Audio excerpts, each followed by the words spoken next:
Welcome to the Inglorious Blasters podcast, a Star Wars Legion podcast talking everything glorious or inglorious about the game. I'm Brendan, and with me today is John, and I don't have a Star Wars insult lined up because I'm not Koray. Hi, Brendan. Hi.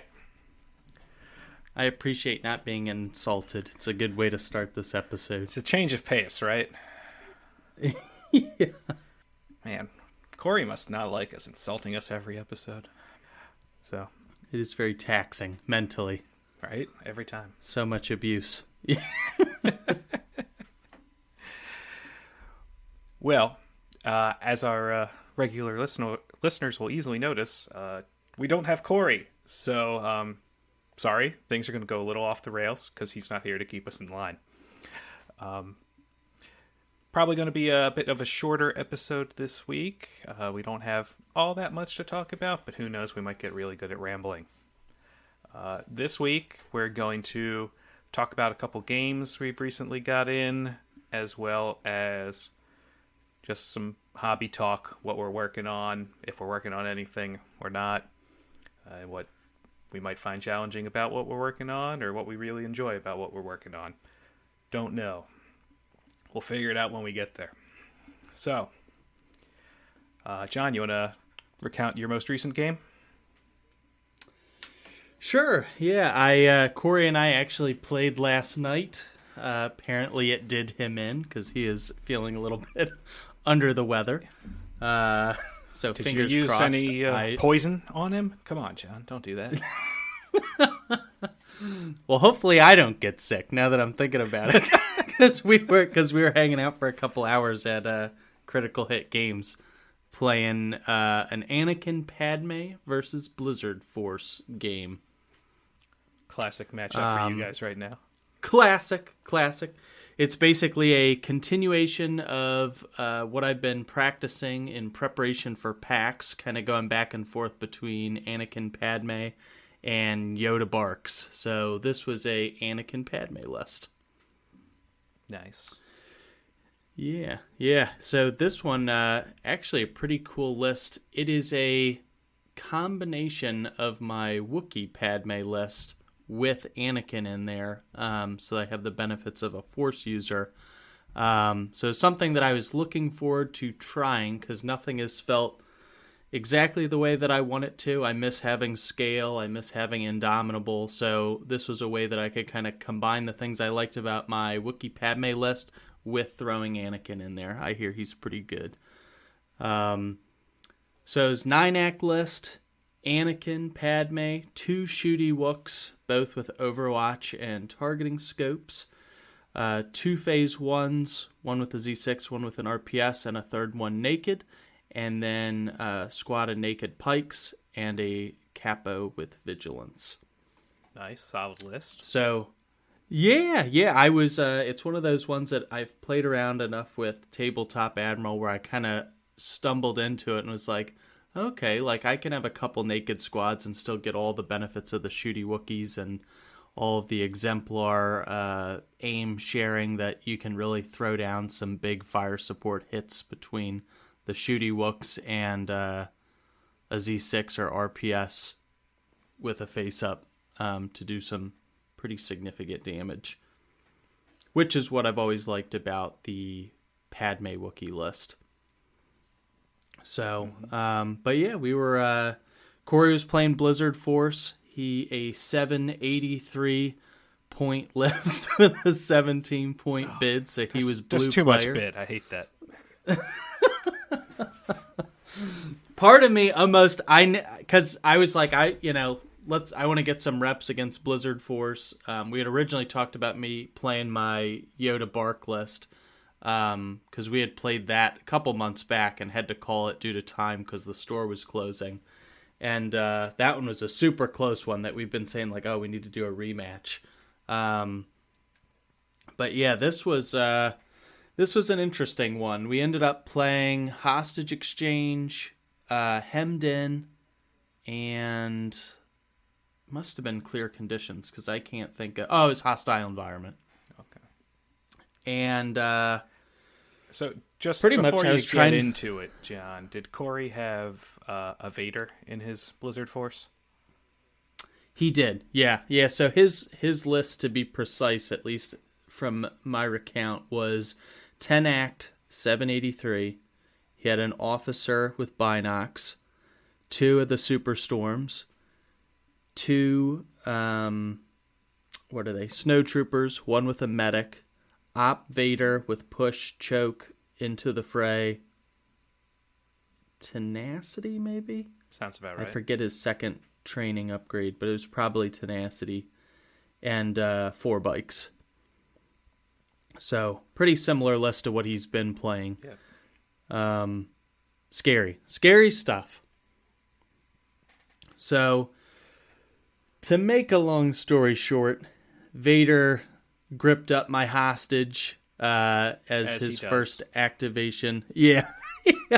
You just can't get the guys out of there fast enough, and he's just like on you. So he had them tied up as his first action of round 2. Nothing really happened round 1, just a bunch of kind of positioning as you'd expect. And so round 2 he played Implacable, embedded himself in the hostage, and then I spent half the round maneuvering Wookiees and getting aims up on Anakin and Padme, or Padme, just Padme. Because basically what I ended up doing was I jumped Anakin out there and force pushed Vader into a Wookiee standby that I fire supported with an RPS and then spent 3 aims. So it pretty much one-shotted Vader with 14 hits. Oh. So, on that note, I'm out. You would think that would be enough to cripple that list, but then you just get completely bulldozed by all the bikes that follow. So basically what happened, I killed Vader. To do so, I put Anakin in a less than desirable spot. So then Anakin pretty much was dead round 3. He got like 3 or 4 wounds on him that round because then he was in a rough spot. But it was kind of a YOLO play because it was like, all right, if I just let Vader sit here and have his way with me, I might as well just concede now.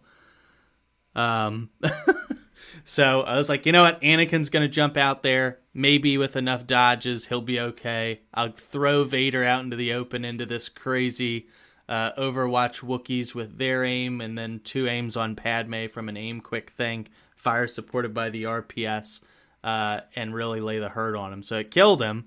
He also deflected 5 back into the Wookiees. Oh.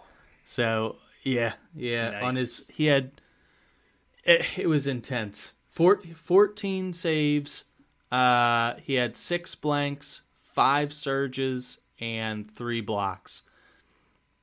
So the Wookiees went from fully healthy to half dead to do this. And Anakin was in a bad spot. So it's, at the time, it was like, awesome. Vader's gone. We're ready to rock and roll. But then I basically lost Anakin and a Shooty Wook squad in the process. So losing 300 points to take out a 200-point Vader was not a good trade at the end of the day. And then pretty much my hostage was sitting out in the open, and it was just being like, you kind of had like a shark thing going, like bikes just circling around this poor hostage. And then it was like, okay, I guess I've got to double move out into the open and just get picked apart for the rest of the game.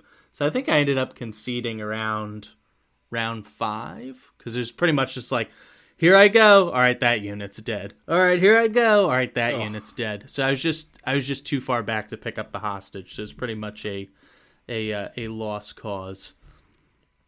So a little bit of a rough game. The list played really well. I think it was a very cool list for the kind of list that I like to play with the Wookiees, but really needing force push in my list, because just all the games that I can think of in recent memory where it's like a top cut or round 3 opponent that really knows how to play a force user, it's just able to stall out my my Wookiee army. So having Anakin in there to utilize all the benefits of having Force user, specifically Force push, it just affects the game at such a high level, is clutch. So it might be something that I might be able to get 1 or 2 games in before we hit PAX, and something that I settle on. And my default is kind of the Yoda triple bark list. So it was a good game. We had a good time. Nice. Sounds like a fun time. Yeah, trying to find ways to combat Blizzard Force right now is interesting, because 4 speeder bikes is a lot. And I don't really see anybody running Blizzard Force not doing that. I did have one opponent at Nova who didn't run 4 speeder bikes and did a Blizzard Force. And it was definitely an interesting list, but I don't know how you can not choose to do the 4 speeder bikes if you're doing Blizzard Force. I think the biggest challenge with it is, so the cards come down, you have payload, hostage exchange, breakthrough, and bombing run. All that it's exceptional at. Yeah. Because Vader's awesome at hostage exchange, and then having quad bikes on breakthrough, bombing run, or even payload, because you can harass your opponent's payload, is just like a nightmare to play against. So its biggest like lists that become meta list, there's always like 2 or 3 that you're like, oh, okay, 2 or 3 objective cards that you're like, all right, they're pretty good at this, and then there's one that they're exceptional at. But I can't really think of any that I've played against in the last couple years where it's like, oh wow, every one of these is bad for me. Yeah. So which is my most likely terrible situation that I might be able to work my way out of? And even in this situation, it's like, all right, I kill Vader, and it's still got those super storms and the quad bikes and that crazy card with the double. What's the one with the E-web on it, where it's the 4 black blast? Overwhelming Barrage. Isn't that what it's called? Yeah, that card is a nightmare. It's it's rough. I mean, there's so many good things about it, and you kill Vader and you get swarmed by everything else. You start to kill bikes because you focus on them, then Vader kills you. So it's almost, there's just so much threat saturation that you like never feel ahead, because even when you kill things, it's like, ooh, like in this case, I got Vader and then I lost, my focus piece in the process. And my 600 points versus his 600 points, it felt like I was playing, against 800 points still. It was crazy. And that's been my experience each time I've played it, where you just like, you almost feel like you're backed into your deployment zone in a corner, and you're just like, like I can't get out, I'm stuck here. And then it's like, here, go run to that objective. Oh, you're dead. So you just feel like you're backed into a corner the whole game. And then by the time you hit round 4 or 5, it's too late for you to actually do your objective. So you're just like, well, I guess I lost. So yeah, depending rough. on the objectives, it's rough. Yeah. Just so everybody listening knows, I'm not running Blizzard Force. I don't know if I ever will, because I like having a lot more fun than Blizzard Force is. So, I like doing ridiculous things if I can, and Blizzard Force is a little hampering in that regard. One list I was looking at that seems just fun to play, I highly doubt I'll ever actually bring it to a tournament, is Vader Lat Triple Dewback. So, that just seems fun.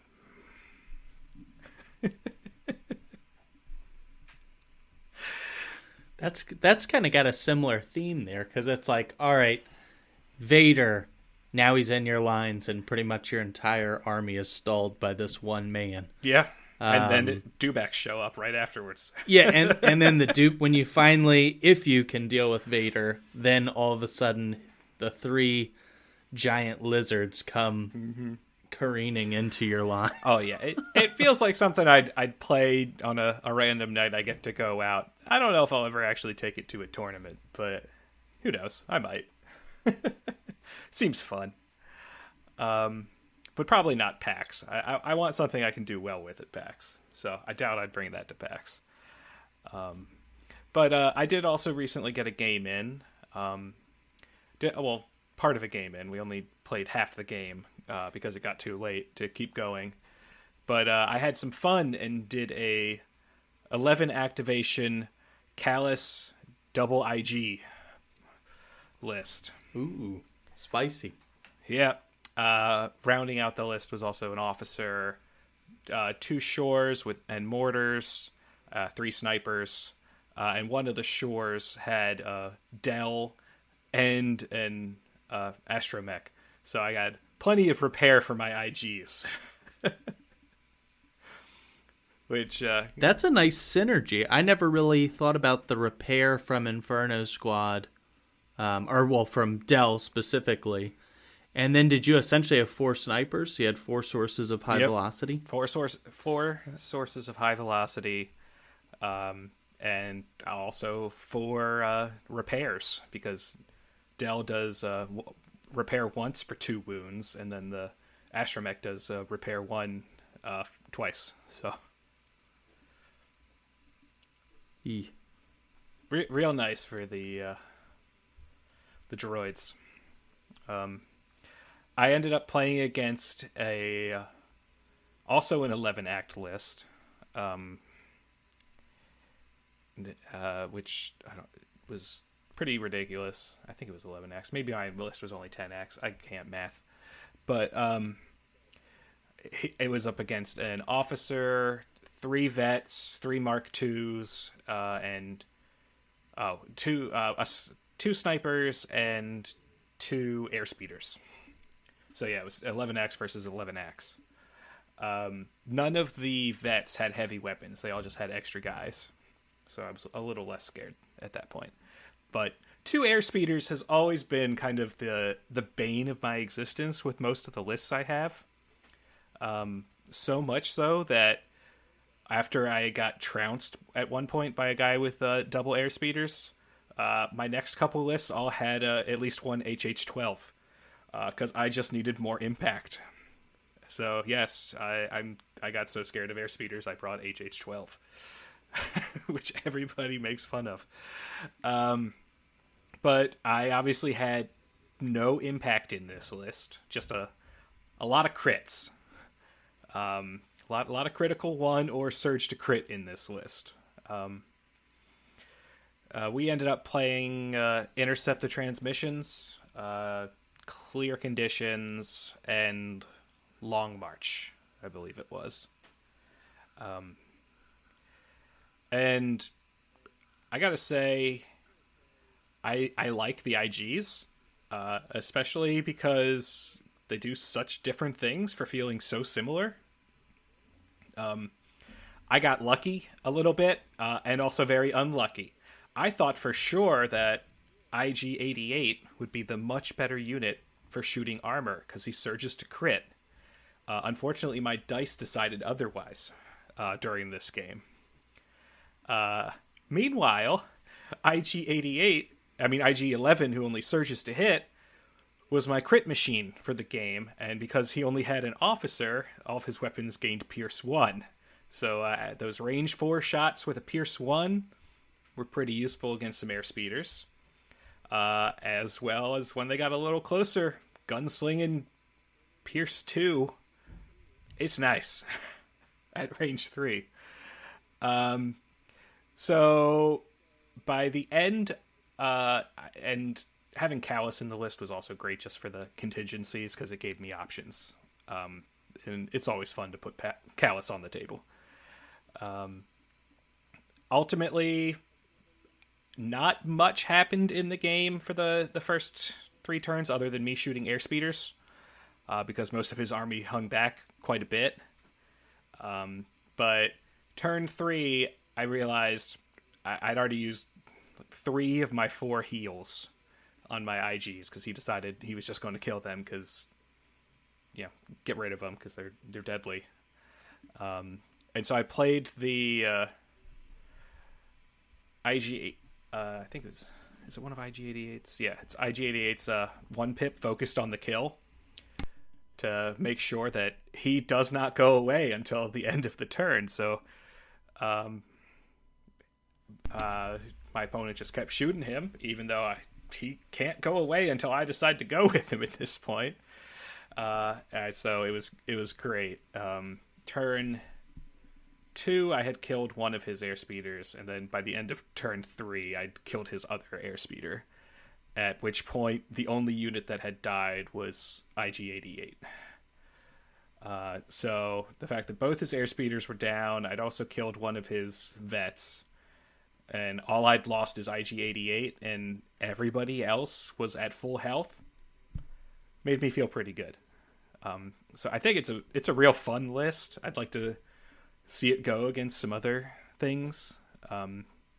I don't think it would do so great against a Jedi list or a melee skew list, because all I really have is Callus and IG-88, who's okay in melee, and I guess IG-11's also okay in melee. But it's a fun list, to say nothing else. It's definitely a list that prefers to sit back and be a gun line, though. Yeah, it seems like a solid list. I definitely think once you take down those airspeeders, that's pretty much like game over typically for double airspeeder lists. You're probably in a good spot. Yeah. I out-activated him. win. I had Pierce. I have critical. At that point, he had just his Mark IIs, his snipers, and his officer and some Echo Base and some veterans that don't have heavy weapons. There wasn't much he could really do to me at that point. Yep. Sounds about right. But yeah, no, if I ran into something that just rushes into my face, we'd be talking something different. That would be rough. But I really do think that IG-11 is probably a great counter to speeder bikes. Because they have to be at range 3 to shoot you. And then if he's got the bounty programming and you've chosen a commander, he's got Pierce 2 at range 3 on top of the Sharpshooter 1, so you don't even have to worry about the natural cover of the speeders. As long as you give him some aims, he could really put some hurt on multiple speeder bikes. Yeah, I'm looking at his car. He doesn't really have any impact, right? No. IG-11? No, he doesn't have any ways to really deal with armor other than get lucky and roll crits. Yep. Which just roll is what he did for me, unlike IG-88, who decided, I don't know how to roll crits or surges during that game, even though he's got... let's put it this way. I took a shot into a airspeeder. Obviously, I'm looking for crits or surges, because he surges to crit IG-88. And it was the full boat at range 3. 3 black, 3 white. Pierce 1. And I had 3 aims on IG-88. I got 2 crits. And that's with me also having targeting scopes on him. So I was re-rolling 3 dice with each aim. That droid refused to do anything good for me.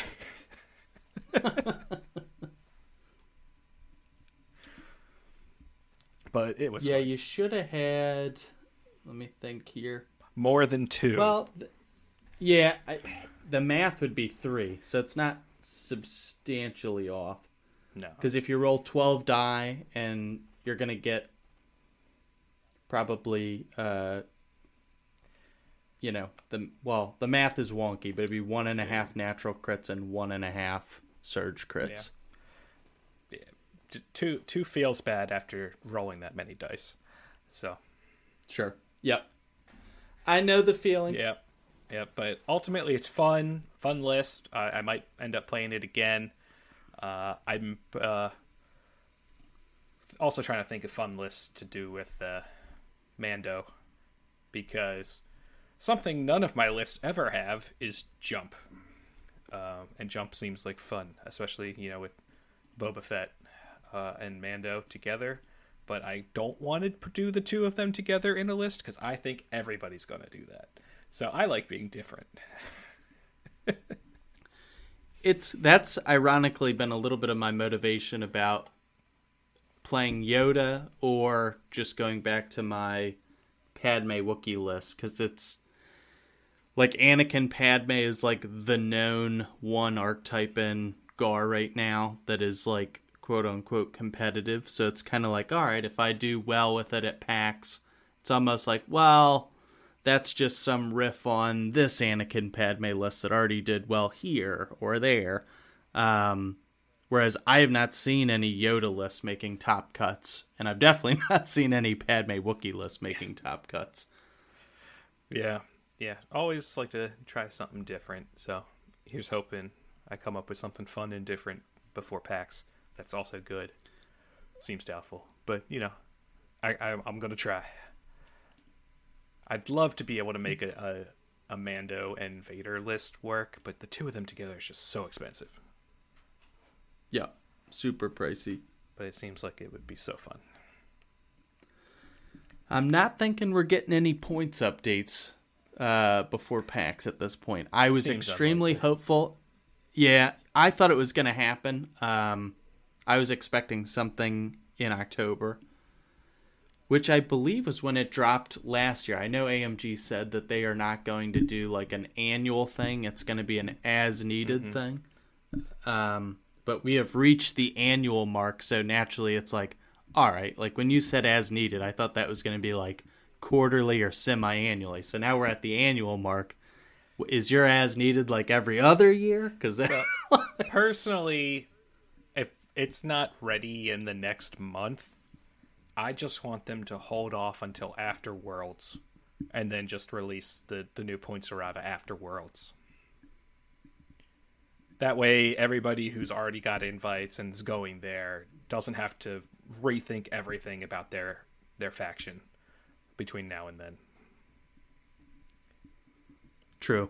It's just like, I think with Pikes being everywhere, that's kind of my only thing about like going into Worlds. It'd be nice to not see all the Pikes. Like, yeah, just like all the top lists. Like, how many Pikes you got? Do you have 2 or do you have 3? Like, yeah. It's I will put that guarantee out there. You won't see Pikes in my lists. I refuse.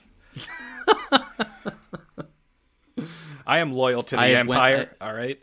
And the Pikes are not part of the Empire. I have went to the dark side. My Yoda list has 2, well, I guess 3 Pikes if you count the Kappa, and then the Anakin Padme list. Anakin benefits so much from having the capo and having ploy, so you can just completely ignore Anakin's flaw card. It slows down your power up, so that still is a hindrance to you.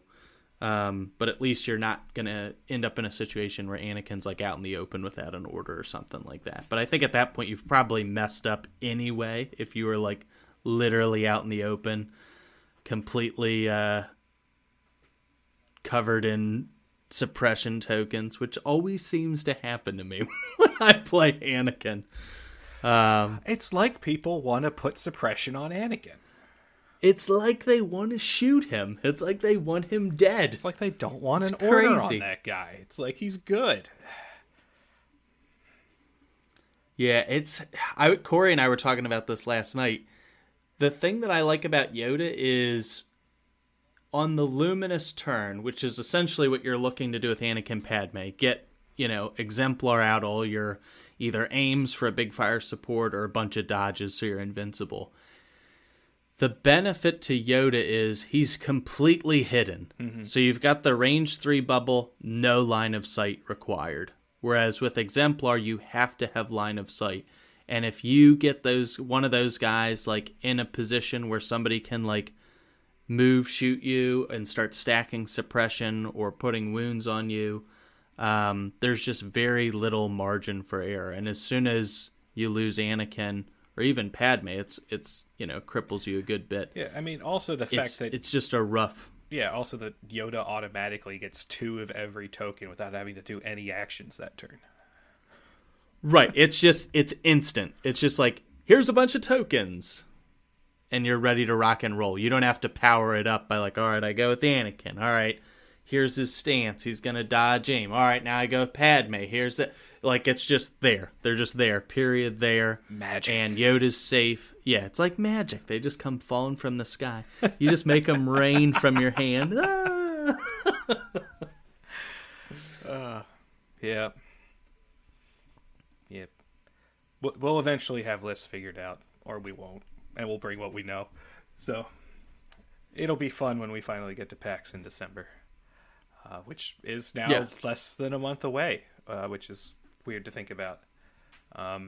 So that'll be crazy. Fun. However, beginning of the episode, we also said we were going to talk some hobby. So we've been working on some stuff. I happened to, in the past couple weeks, after the tournament that we had at Gamers Core, decided to upgrade my 3D printer. So I got rid of my old one, and I got a new one. It's much nicer than my last one. And it's been working almost nonstop, making more terrain. Working on multiple tables. I will hopefully get to painting them. Because they won't look very good. It's just white plastic on a table. Yeah. So I have a lot of things in the works, printing-wise. So I'm having some fun there, coming up with the table designs and printing out the files. Maybe I'll get to play on these ones, because I still haven't played on my other ones, other than my Sith Temple table. That's the only one I've actually played on of my tables. But so that's some fun. So hopefully the next time I run a tournament, people come out and can see these new tables that I'm putting a lot of time into. Additionally, I have painted my IGs, because I prefer to run things that are painted, and I was just talking about them, so they are painted. I'm also working on Mando and Grogu, but Grogu will never see the table because I don't really ever play Rebels because they're not painted. But I figured I'd paint Grogu while he's right there with Mando. Additionally, if you are on our Discord, you've already seen it, but I will eventually share it out to our Instagram and Facebook once he's fully done. But I've done my first attempt at using green stuff to modify a model. And I'm modifying a Vader. So hopefully I'll be bringing a Vader list to PAX, because this Vader would look great at PAX in December. Because I have modeled my Vader to have a Santa hat and a candy cane lightsaber. Which is very entertaining to look at. It is pretty sweet, can confirm. And you can see all these pictures and stuff that we're posting up if you join our Discord. And I'm working at getting better at sharing more on the other social medias. But I'm not sharing the Vader out until he's fully done and based and everything. So otherwise, join our Discord if you want to see sneak peeks. Beyond that, that pretty much covers... Oh, the only other thing I'm doing hobby-wise, I don't know why I'm doing this to myself. I think I hate myself because I already don't have enough time for everything I'm doing. I haven't even told you this yet, John, so this is a surprise. I'm working on my own designs for 3D printing. Nice. This is not something I've ever done before. I have zero experience, but I'm trying. We'll see what happens. I've printed a couple things. Really, just like some table numbers to put at the store for a tournament. I like that. Yep, and I'm also working on some designs actually for terrain, but I don't want to say what yet. So I'll keep people posted as they come together. But I'm having a lot of fun doing it. It's not something I expected to ever be doing, because I like it just, hey, give me a file and I can print it. But I figured I'd give myself a chance to learn something new and see if I can make some other cool looking terrain on my own. Next, you'll be 3D printing your own house, brick by brick. That's an idea. 3 years later, you have an entire house made of whatever that that stuff you use. Plastic. You can tell I do a lot of 3D printing. It's plastic. Jim. Plastic. It's just plastic? Okay. Yeah, I wasn't sure if there's some fancy name for whatever the little spool of PLA. plastic I get. Plastic. I don't know. Fancy plastic. I don't know what everything stands for. I just do the thing. Yeah, the stuff that you've printed so far is very impressive. Yes. Yeah, hopefully. I mean, So it looks okay so far. It'll probably look worse once I paint it, but you never know. we are slowly creating quite a collection of tables between the three of us. Between the three of us, someday we'll rival Nick.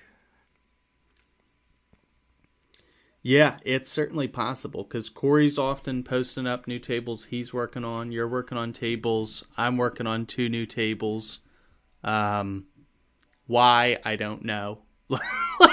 Because, yes. It's gonna. Why not? Variety. Why not just keep adding tables? Exactly.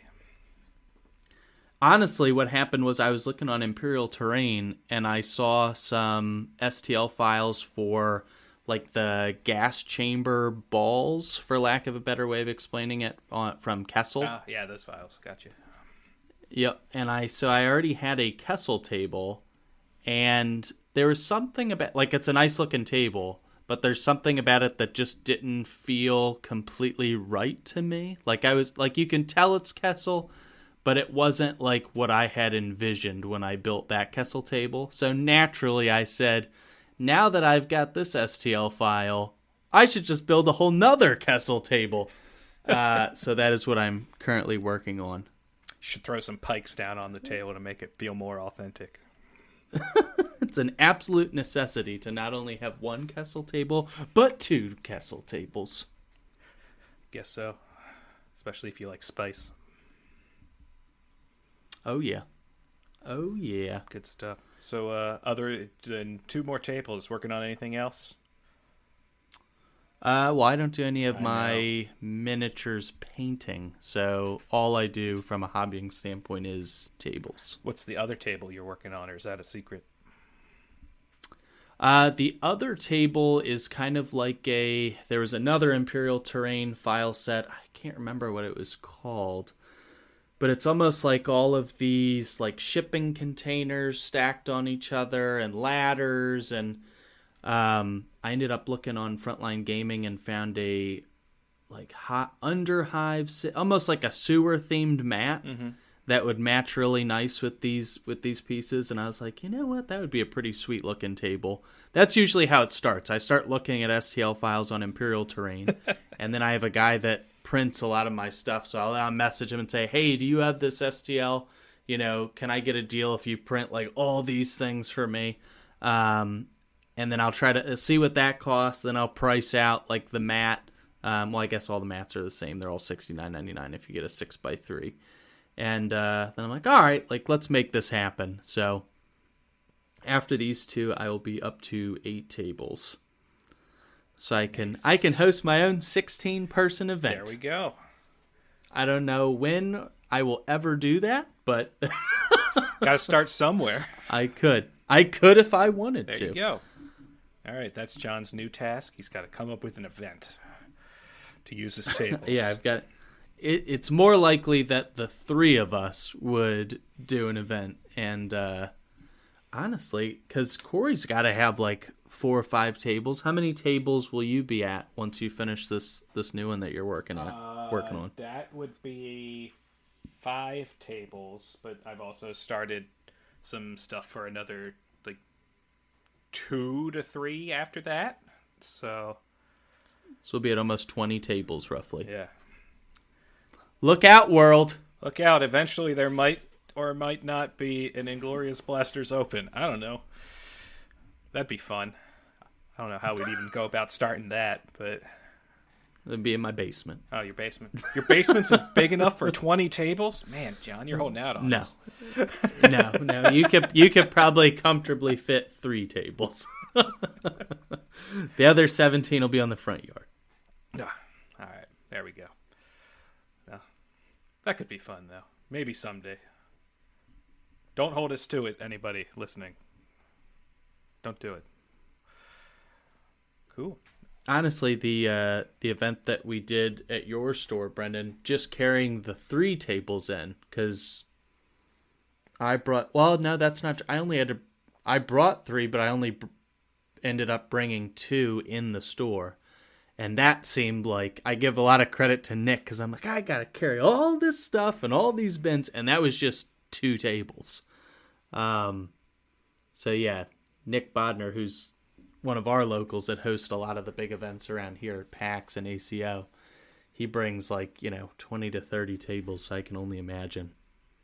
It is a big undertaking for sure. So, I mean, hats off to him. Nick is a terrain god who clearly, through much experience, has figured out how to get better at transporting his terrain. 100%. So, we just have to do more events and get better at moving our terrain around. I don't know. I mean, I got lucky and my wife already had a nice little cart that I could just stack my stuff in. But more than my 4 existing tables ain't going to work in that unless I do multiple trips. So, I don't know. Figure it out eventually. Come up with better methods of transporting terrain. For sure. Cool. You got anything else, John? I got nothing. All right. Well, then, at this point, is usually when Koray would start reminding you in ways to contact us. And I don't have a script for that. So I'll just remind you to, if you want to email us, you can email us at swlingloriousblasters@gmail.com. You can reach out to us on Facebook, where we are the Inglorious Blasters Star Wars Legion podcast. You can reach out to us on Instagram at SWL Inglorious Blasters. Check out our YouTube, which is just our podcast episodes. We're also on Twitter. I believe we're also just SWO Inglorious Blasters over there, or maybe just Inglorious Blasters. I don't know. I should know. I made it, but I don't. I don't know. Yep. Please continue to listen to us on whichever thing you're using to listen to us on. I don't know which podcast platform, or if you're listening to us on YouTube, please continue doing so, and thank you. If you want, please share us with other people that you think would like to listen to us. And as always, people are welcome to join our Discord. You can find links for that on our Facebook or on our homepages on most of the podcast apps. So please join us over there, and you can chat us up. You can also find us on the main Legion Discord, where it's our name followed by Inglorious Blasters. Feel free to add us if you want us to chime in on a conversation. I don't think I've forgotten anything. Nope. Sharing is caring. Tell everybody you know. Anybody and everybody. Sharing is caring. It can be fun. There we go. This is where we start our jingle. Obviously, yeah. And keep the emails coming. I can't read them, so Brendan has to let me know what all the little characters mean. I appreciate the multiple weeks of no emails to let my eyes recuperate, but you are all welcome to email me again, and I will read them and pass them along. So, do really appreciate it. So, all right. Let's land this thing. No, I mean, plane. We crashed a while ago. But, yep, we are the Inglorious Blasters. I'm Brendan. I'm John. And we are so lost without Koray. So lost without you.